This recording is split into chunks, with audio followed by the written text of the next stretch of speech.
시간 성도가 사는 세상이라는 제목으로 함께 말씀을 나누고자 합니다. 온종일 각자의 일터에서 여러분 돌아와서 쉼을 얻기 좋은 저녁 시간임에도 불구하고 여러분이 예배의 자리로 나오신 이유는 무엇입니까?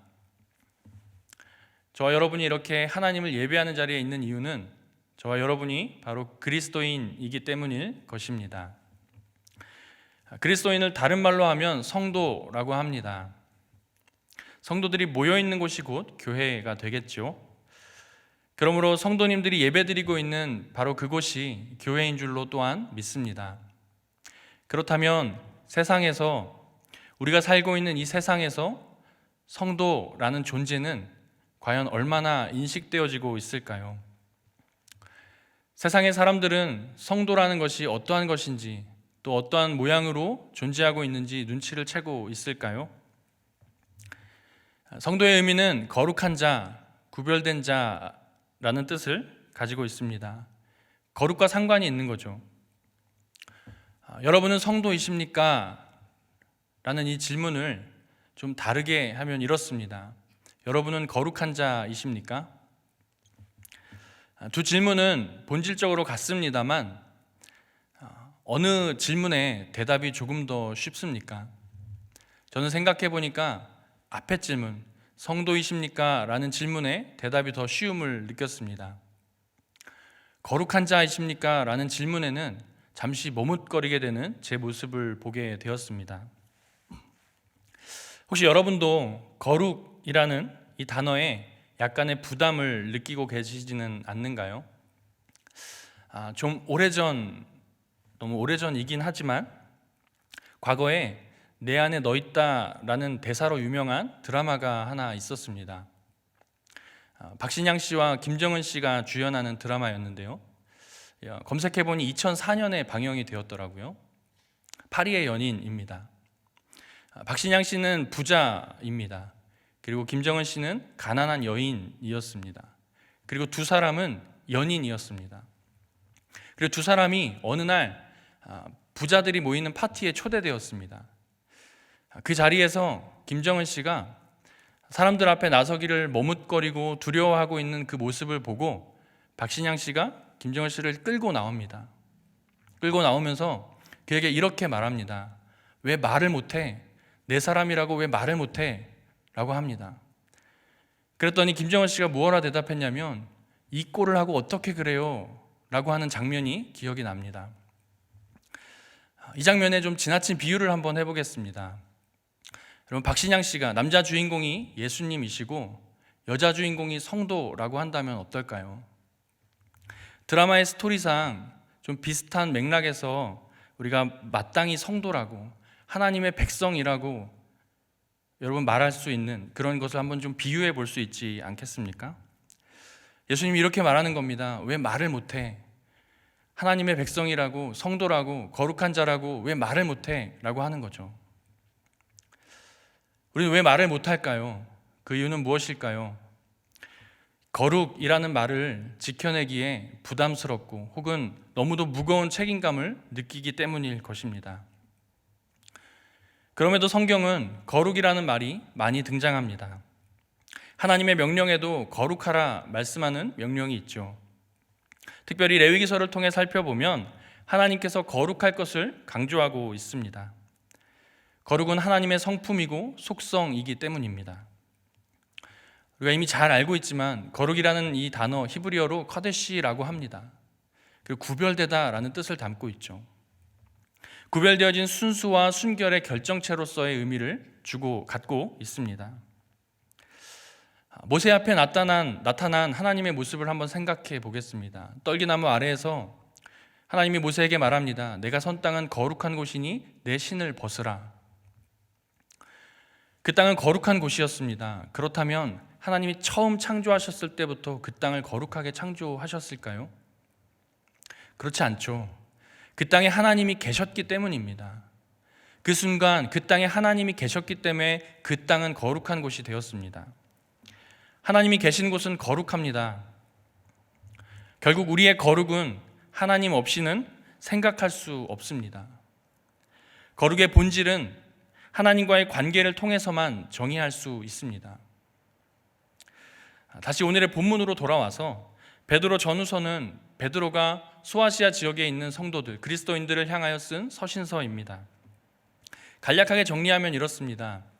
신자들이 그리스도를 믿음으로 말미암아 시련과 고통을 겪게 되는데 그 시련과 고통이 결국에는 영광으로 돌아올 것이다 라는 소망을 지금 베드로가 전해주고 있는 것입니다. 그러한 내용을 3절에서부터 12절까지 이야기합니다. 그래서 3절의 윗부분에 보면 산소망이라는 아마 작은 제목을 보실 수 있을 겁니다. 지금 받고 있는 너희들의 이 시험이 소망이 없는 것이 아니라 반드시 이루어질 소망을 너희에게 주어질 것이다 라는 것을 이야기해주고 있는 겁니다. 그러므로 이 소망을 품고 너희가 이제부터 이렇게 살아라 라고 13절부터 권면하며 이야기해주고 있습니다. 오늘 읽은 본문 위에 보면 작은 제목으로 이렇게 써 있을 것입니다. 모든 행실에 거룩한 자가 되라 라고 쓰여진 부분을 보실 수 있습니다. 베드로는 성도들에게 마땅히 거룩해야 할 것을 이야기하고 있습니다. 그가 거룩을 강조하는 이유는 아주 단순하고 명확합니다. 하나님의 명령이었기 때문입니다. 16절 말씀을 보면 기록되었으되 내가 거룩하니 너희도 거룩할지어다 하셨느니라 라는 레위기의 말씀을 인용하고 있습니다. 이 베드로가 인용한 이 레위기 말씀은 레위기 11장 44절 45절 그리고 19장 2절에 나타납니다. 우리 레위기 11장 44절과 45절 말씀을 함께 읽어보겠습니다. 나는 여호와 너희의 하나님이라. 내가 거룩하니 너희도 몸을 구별하여 거룩하게 하고 땅에 기는 길짐승으로 말미암아 스스로 더럽히지 말라. 나는 너희의 하나님이 되려고 너희를 애굽 땅에서 인도하여 낸 여호와라. 내가 거룩하니 너희도 거룩할지어다. 19장 2절 말씀을 제가 읽겠습니다. 너는 이스라엘 자손의 온 회중에게 말하여 이르라. 너희는 거룩하라. 이는 나 여호와 너희 하나님이 거룩함이니라. 거룩해야 하는 것은 하나님의 명령이었습니다. 우리는 자신의 연약함을 잘 알고 있습니다. 우리가 어떻게 이 말씀을, 하나님의 이 명령을 온전히 지킬 수 있을까요? 앞서 이미 답을 드린 바 있습니다만 바로 하나님 없이는 우리는 거룩할 수 없습니다. 그래서 우리는 절대적으로 하나님께 붙들려야만 합니다. 레위기서를 보면 하나님께서 우리에게 어떻게 해야 한다고 일러주시는 장면이 나옵니다. 그 내용들은 크게 두 가지 측면에서 이루어집니다. 첫 번째는 하나님 앞에서, 그리고 두 번째는 세상에서의 거룩을 이야기합니다. 그래서 레위기 1장부터 16장까지를 살펴보면 하나님 앞에서의 거룩, 제사에 대하여 또는 제사법에 대하여 정결하고 부정한 것들에 대하여 설명해 주고 있습니다. 그리고 17장부터는 실천적인 성결에 대하여 이야기를 해주고 있습니다. 여기에도 하나님의 사랑이 드러납니다. 하나님은 당신의 백성이 거룩하기를 바라셨습니다. 그래서 그들이 거룩할 수 있도록 그들에게 부정한 것이 어떠한 것이고 또 너희들이 부정하여졌을 때 어떻게 하면 정결할 수 있는지를 설명해 주고 계십니다. 구약의 시대에는 하나님의 백성이 정결함에 이르기까지, 즉 정결해질 수 있도록 거룩으로 이끄시는 이 모든 절차가 굉장히 복잡하였습니다. 그들이 거룩해질 수 있도록 해야 되는 제사와 행위들이 굉장히 번거로웠던 거죠. 여러분, 이것은 오늘날 저와 여러분이 비슷하게 겪고 있는 한 가지 일이 있지 않습니까? 그것이 무엇이냐면 바로 이 바이러스입니다. 저희 집을 예로 들어보면 저희 집에는 이제 70일 정도 되는, 이제 막 70일 지난 막내가 있습니다. 저희 아내가 첫째와 둘째를 키울 때에는 50일도 채 안 돼서 밖에 나가 산책도 하고 또 아이들과 놀러 나가기도 했습니다. 그리고 제가 집에 들어가더라도 손만 씻고 아이를 안았으면 별 문제가 없었습니다. 그런데 요즘은 어떠합니까? 요즘은 이 코로나 때문에 제가 집에 들어가는 순간 아내는 그때부터 긴장감을 저에게 막 표현을 합니다. 겉옷을 벗고 소독약을 막 뿌리고, 그리고 그 겉옷조차도 바로 들이지 못하고 현관에 잠깐 두었다가 바로 화장실로 들어가서 손을 씻게 합니다. 근데 손을 씻는 정도가 그냥 씻는 게 아니라 의사들이 수술하러 들어갈 때 씻듯이 막 빡빡 씻기죠. 그렇게 씻고 난 다음에 옷도 갈아입고 바로 빨래통에 집어넣고 그리고 새 옷을 갈아입은 채로 그리고 나서 아이들을 만나도록 합니다. 여러분도 그렇게 하고 계시죠? 이렇게 하는 이유가 무엇입니까? 이 바이러스의 무서움 때문이죠. 우리가 이것이 얼마나 두려운 것인지 알기 때문에 이렇게 좀 번거롭더라도 그것을 하는 것이 너무도 당연한 일입니다. 또 그렇게 해야만 합니다. 그러니까 과거에 이스라엘 백성들이 자신의 죄를 하나님 앞에 다시 고하며 정결케 하기 위하여 행하였던 그 제사, 번거로웠던 그 제사들은 사실 마땅히 행해야 했습니다. 바이러스로 인하여 우리가 손을 깨끗하게 씻는 것과는 비교할 수도 없을 만큼 생사가 걸렸던 그 정결 예식이 수행되어야 했습니다. 그러나 오늘날 저와 여러분이 어쩌면 그것을 이어받았을 수도 있었습니다. 그러나 이제는 그 모든 것들을 한 번에 단번에 끊어주심으로 말미암아 모든 것들을 간소하게 해주시고 또 모든 것들을 완성해 주신 분이 계십니다. 그분이 바로 예수 그리스도입니다. 로마서 6장 10절 말씀에 그가 죽으심은 죄에 대하여 단번에 죽으심이요 그가 살아계심은 하나님께 대하여 살아계심이니 라고 말씀하고 있습니다.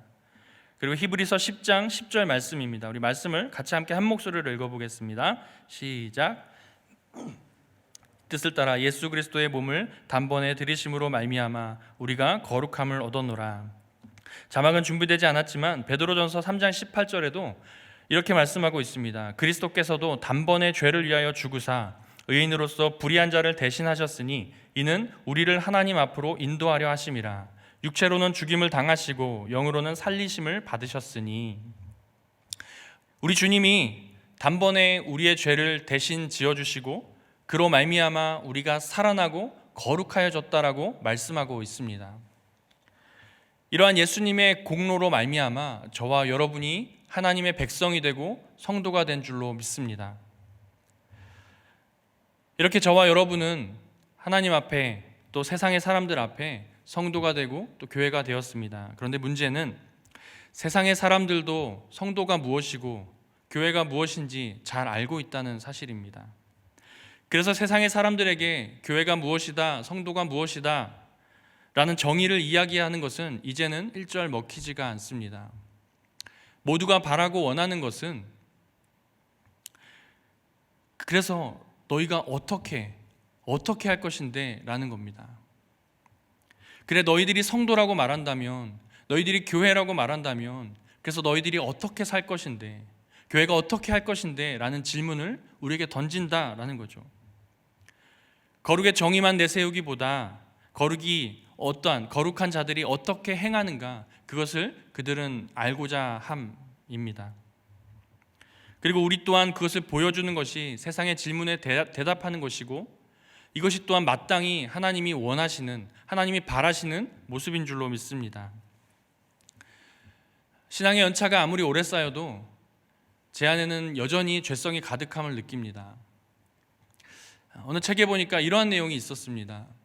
수천 년 동안 있었을지 모를 강물 속에 있었던 자갈을 꺼내서 그 단면을 쪼개어 보면 그 안은 여전히 거칠고 투박한 모습, 물이 전혀 젖어 있지 않은 모습으로 있다라는 겁니다. 이것이 뭘 의미합니까? 강물의 물살로 인해 겉이 번지르해지고 물살에 의하여 닳고 닳아서 윤기가 잘 흐르고 매끈해지는 그 돌의 겉모양과 그 속모양이 다르다라는 것을 의미합니다.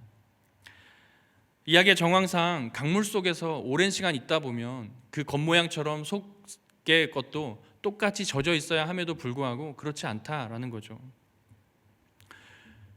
여러분, 경건의 모습도 이러할 수 있습니다. 디모데후서 3장 5절 말씀에 경건의 모양은 있으나 경건의 능력은 부인하니 이 같은 자들에게서 내가 돌아서라 라고 말씀하고 있습니다. 무엇을 경계하라는 것입니까? 다른 이가 보기에 경건해 보이고 다른 이가 보기에 온전해 보일지 모르지만 그 속은, 그 안에는 하나님을 믿지 않는 모습처럼 거짓된 모습으로 있을 수 있음을 경고하고 있는 것입니다.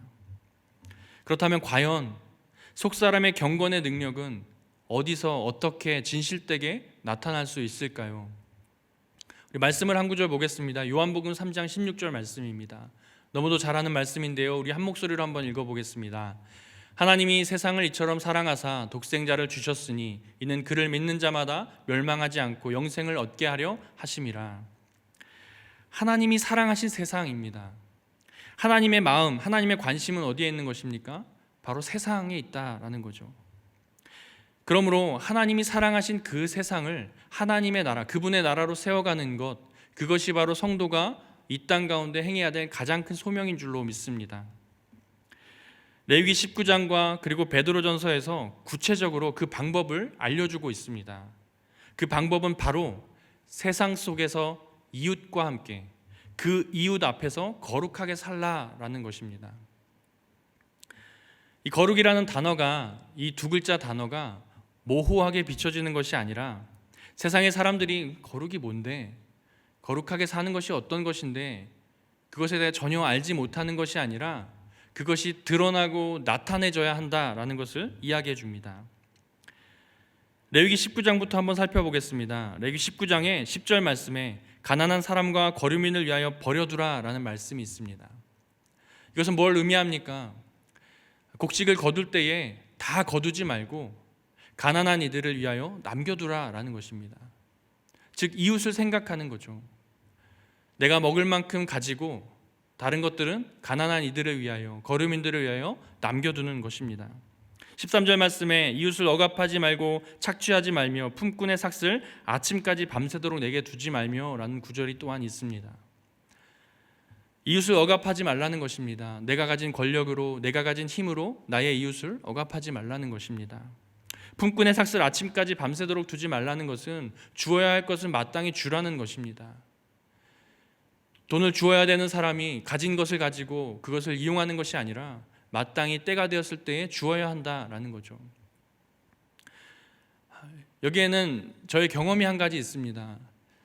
제가 잠깐 캐나다에 사는 동안에 일을 한 적이 있습니다. 일을 하고 있는 그곳에서 저에게만 최저임금을 주는 겁니다. 이유는 알 수 없습니다. 제가 목사인 것은 그분도 알고 있었고 그렇게 오랜 시간을 최저임금을 받았습니다. 다 그런 줄 알았습니다. 그런데 알고 봤더니 저 아닌 다른 사람들에게는 더 높은 임금을 주었습니다. 이유는 끝까지 알 수 없었습니다. 그러나 이후에 늦게 들어온 자들, 저보다 늦게 들어온 분들에게도 그분들과 똑같은 시급을 주고 저와 같은 목사들에게는 여전히 최저임금을 주는 모습을 보면서 참 답답한 생각을 한번 했습니다.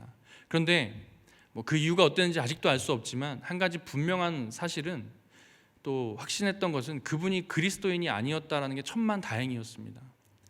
만약에 그 사장님이 그리스도인이었다면 저는 굉장히 시험에 들었을 것 같습니다.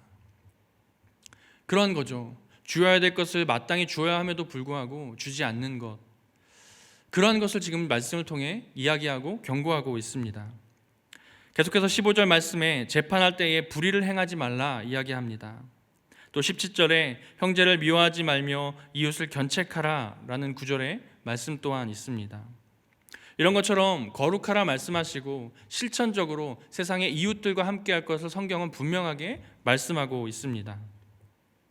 결국 하나님이 관심 있는 그 거룩한 삶은 하나님의 말씀을 기본 토대로 이웃과의 관계를 어떻게 설정하느냐에 달려있다라는 겁니다.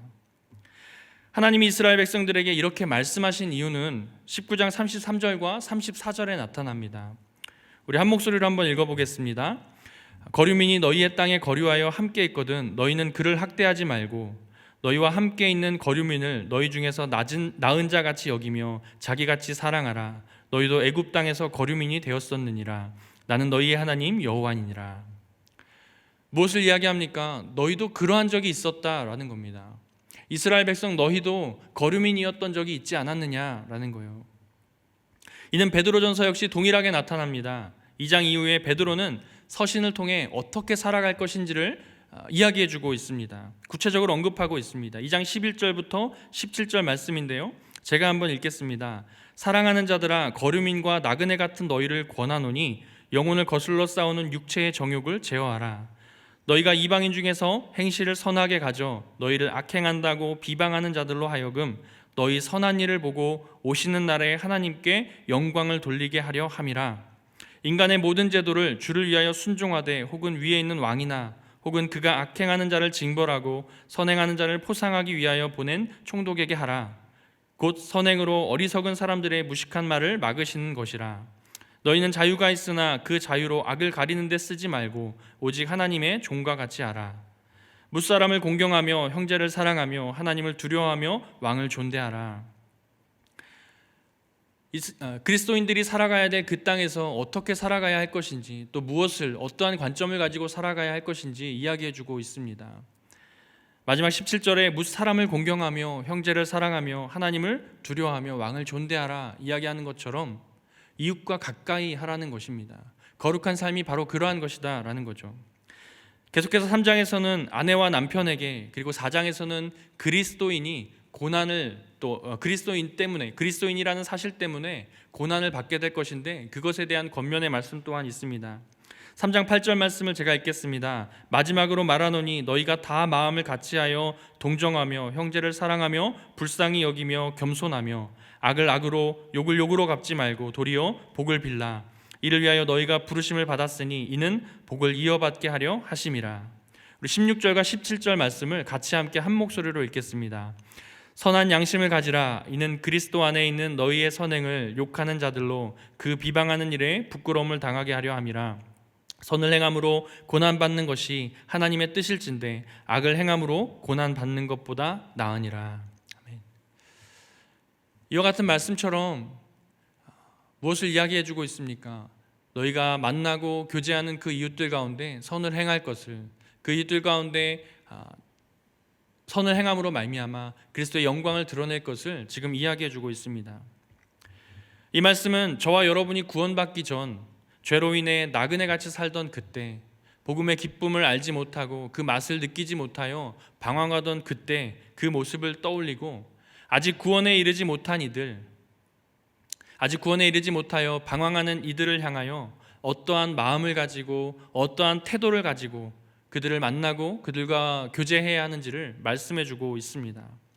그리고 그 대상은 모호하거나 불특정한 다수가 아니라 우리에게 가까운 곳, 우리의 일상 속에 만나고 우리의 일상 속에 지내는 그러한 이들과의 삶에서 존재하고 있음을 이야기해주고 있습니다. 그런데 문제는 이러한 모든 것을 우리가 알고 있지만 지키기 힘들다라는 것입니다. 그것이 바로 우리의 연약함 아닙니까? 거룩함을 살아가지 못하는 것이 바로 우리의 연약한 모습입니다. 그래서 하나님은 그 아들 예수 그리스도를 우리에게 보내어 주심으로 말미암아 죄를 사하여 주시고 또 그와 함께 우리를 거룩하게 하셨습니다. 따라서 우리는 그분이 없이는 우리의 거룩도 존재할 수 없습니다. 이로써 예수를 믿어 구원에 이르게 된 저와 여러분은 그래서 에베소서 4장 24절의 말씀처럼 하나님을 따라 의와 진리의 거룩함으로 지으심을 받은 새 사람을 입게 되는 것입니다. 그렇다면 진리는 무엇입니까? 바로 예수 그리스도입니다.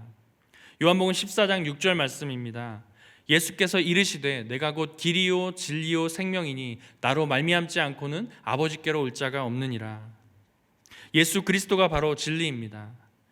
또한 요한복음 17장 17절 말씀에 그들을 진리로 거룩하게 하옵소서, 아버지의 말씀은 진리니이다 라고 이야기하고 있습니다. 여러분, 무엇으로 거룩해진다 말씀합니까? 진리, 곧 하나님의 말씀입니다.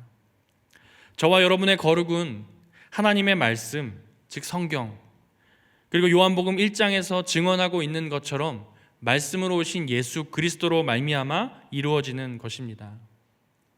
그러므로 진리의 말씀, 하나님의 말씀인 성경을 묵상하고 또한 순종함으로 사는 것, 그것이 바로 이 땅에 하나님의 백성, 성도가 살아가야 되는 법이라는 것입니다. 특별히 사회적 거리두기를 실천하며 사람들과의 관계가 쉽지 않은 이때에 저와 여러분이 이 시기에 나는 하나님께 온전히 가까이 가겠노라고 결단할 수 있는 은혜가 있기를 바랍니다. 그리하여 매일 가까이 하는 예수 그리스도로 말미암아 여러분의 거룩이 더욱더 더하여짐으로 말미암아 세상이 확실히 눈치채고 세상이 감히 감당할 수 없는 그러한 성도로서 살아갈 수 있는 저와 여러분 되기를 간절히 바라고 축복합니다. 말씀을 맺겠습니다. 거룩한 성도들이 살아야 할 이 세상에서 우리가 두 가지를 기억하고 살았으면 좋겠습니다. 첫 번째는 우리의 거룩이 우리 개인이 만족하는 어떠한 행위에서 그치는 것이 아니라 세상에서 관계를 맺고 살아가는 많은 이들에게 어떠한 모습을 보여주는가 하는 것에 있다는 사실을 기억하시기를 바랍니다. 사회적 거리두기로 서로를 배려해야 하는 이 시기에 온라인의 각종 모임으로 우리의 사랑의 실천이 다소 소극적으로 변할 수 있는 것을 우리가 경계하고 어떠한 방식으로 지혜롭게 복음을 전할 수 있는지를 날마다 고민하며 또 치열하게 싸워갈 수 있기를 바랍니다. 두 번째로, 우리를 거룩하게 하시는 하나님의 말씀, 진리의 말씀 되신 예수 그리스도께 온전히 항복할 수 있는, 그래서 예수님이 함께 하시는 그 거룩이 저와 여러분에게, 이 땅의 성도들에게 체질화될 수 있도록 간구하는 그러한 은혜가 있기를 바랍니다. 마지막으로 베드로 역시 1장의 말미에 이러한 말씀으로 마무리하고 있습니다. 22절 말씀입니다. 우리 한 목소리로 함께 읽겠습니다. 시작. 너희가 진리를 순종함으로 너희 영혼을 깨끗하게 하여 거짓이 없이 형제를 사랑하기에 이르렀으니 마음으로 뜨겁게 서로 사랑하라. 아멘. 이 말씀에 순종함으로 삶에 그대로 열매 맺어지는 우리 3일의 성도님들 되기를 바랍니다. 또한 여러분의 그 거룩이 여러분이 살아가는 이 세상에 실제적으로 만져지고 보여지고 들려지는, 그래서 우리의 모든 감각으로 말미암아 이 땅의 많은 사람들에게 가 닿을 수 있는 그러한 은혜가 있기를 주의 이름으로 간절히 축복합니다. 우리 시간 그런 마음을 담아 같이 함께 찬양하고 또 들은 말씀 기억하며 함께 기도하기를 원합니다. 이 시간 원하고 바라고 기도합니다. 같이 함께 찬양하고 계속해 기도하겠습니다.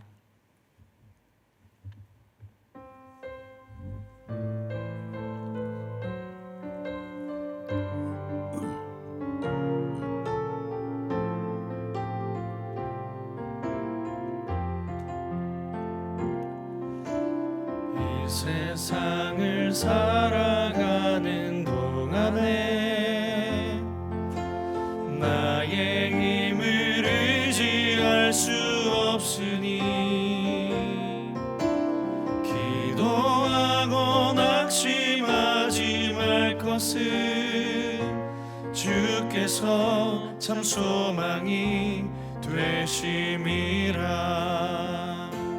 하나님의 꿈이 나의 비전이 되고 예수님의 성품이 나의 인격이 되고 성령님의 권능이 나의 능력이 되길 원하고 바라고 기도합니다.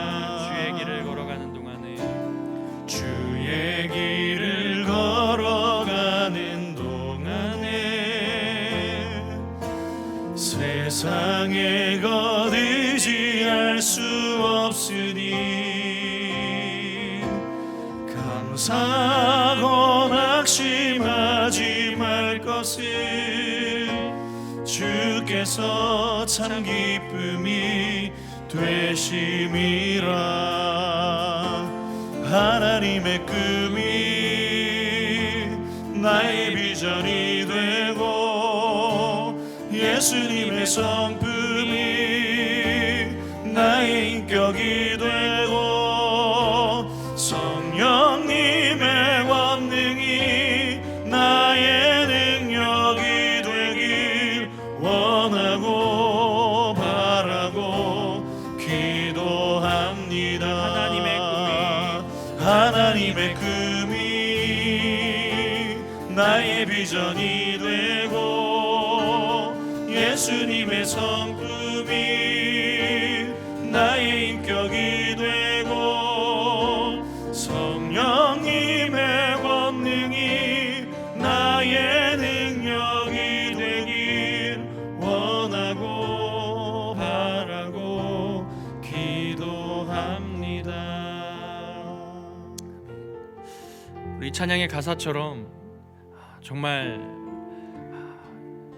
하나님의 꿈이 나의 비전이 되고 또 예수님의 성품이 나의 인격이 되고 성령님의 권능이 나의 능력이 되기를 바라는 마음으로 이 시간 한번 기도하기를 원합니다. 들은 말씀을 기억하고 떠올리며 거룩할 수 없는 나에게 거룩함을 허락하여 주신 그 예수 그리스도의 은혜로 날마다 주와 가까이함으로 말미암아 거룩하여지는 나의 삶이 되게 하여 주시옵소서. 그러므로 이 땅 가운데, 이 세상 가운데 예수님의 그 거룩하심을 힘입어 세상의 빛과 소금의 역할을 감당하는 그러한 성도가 되는 내 자신, 나의 모습이 될 수 있도록 해달라고, 우리 자신의 모습을 위하여 들은 말씀 기억하며 한번 기도하고, 또 이 땅의 코로나 바이러스로 인하여 고통받고 있는 모든 것들을 위하여 우리 한번 이 시간 같이 함께 기도하고 자리에서 일어나시기를 원합니다. 함께 기도하겠습니다. 아버지 하나님,